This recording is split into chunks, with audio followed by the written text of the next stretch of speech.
జ్యోతిషాస్త్రరీత్యా ద్వాదశ రాశుల్లో 4వ రాశి అయినటువంటి కర్కాటక రాశి మిత్రులారా, మీరు పునర్వసు నక్షత్రం 4వ పాదం, పుష్యమి నక్షత్రం 1, 2, 3, 4 పాదములు, ఆశ్లేష నక్షత్రం 1, 2, 3, 4 పాదాలకి జన్మించిన మీరు కర్కాటక రాశి వారిగా పరిగణించబడుతున్నారు. ఈ మే 2025 మీకు శుభాశుభ ఫలితాలు ఎలా ఉన్నాయంటే మెరుగైన ఫలితాలు అందుకోబోతున్నారు. Get ready. చాలా రోజులుగా పడుతున్నటువంటి అష్టమ శని ఇబ్బందులన్నీ పడ్డారు కదా, మార్చి వరకు అన్ని యోగాలు జరగబోతున్నాయి. జాక్పాట్ ఇయర్గా మీరు అనుకోవచ్చు.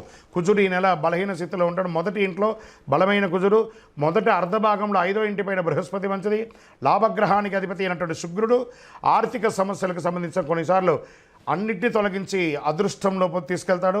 అన్నింటా విజయం పొందుతారు. అసలు ఎంత అద్భుతంగా ఉందంటే కర్కాటక రాశి వారికి, మీరు కాస్త నోరు అదుపులో పెట్టుకోండి, విజయం అంతా మీ ఇంట్లో ఉంటుంది. ఆ ఒక్కటే మీకు కొంచెం ఇబ్బంది, ఎందుకంటే ఎదుటివారు ఎంతటి వారనే తోలనాడతారు. మీరు వాళ్ళు ఎలా అయినా మాట్లాడేస్తారు, సారీ కూడా చెప్పరు మీరు. అదే మీకున్న గొప్పతనం. కాబట్టి కొంచెం ఈ నోరు అదుపులో పెట్టుకుంటే అదృష్ట లక్ష్మి మీ ఇంటి ముందర ఉంటుంది. మీరు అన్నింటి విజయం పొందుతారు. కొత్త కార్యక్రమాలకి సానుకూలంగా ఉంటాయి. మీ ప్రయత్నాలు అన్నీ ఏది ప్రయత్నం చేయండి, వ్యాపారం, ఉద్యోగం, విదేశీయానం, ఏమేమి చేయాలనుకుంటున్నారు, గృహ నిర్మాణం, అన్నిటికీ శుభం. సుదూర ప్రాంతాలు, విదేశాలకి ఉద్యోగం వెళ్ళాలనుకున్నారా, రెడీ.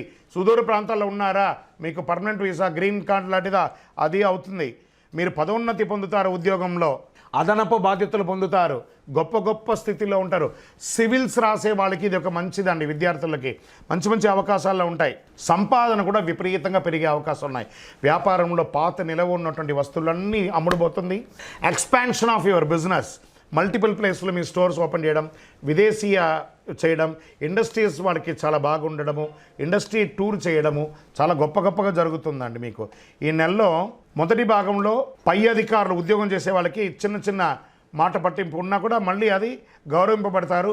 ఉద్యోగం చేసే వారికి, స్త్రీ పురుషులు ఎవరికైనా అవార్డ్స్ వచ్చే అవకాశాలు ఉన్నాయి. పాత రుణాలని తీర్చుకుంటారండి. మీరు కొత్త వ్యాపారం ప్రారంభించాలనుకున్న వాళ్ళకి ఇది శుభం. పార్ట్నర్షిప్గా ఉన్న వాళ్ళకి మధ్యలో తొలగినటువంటి ఇబ్బందులన్నీ కూడా తొలగిపోతాయి.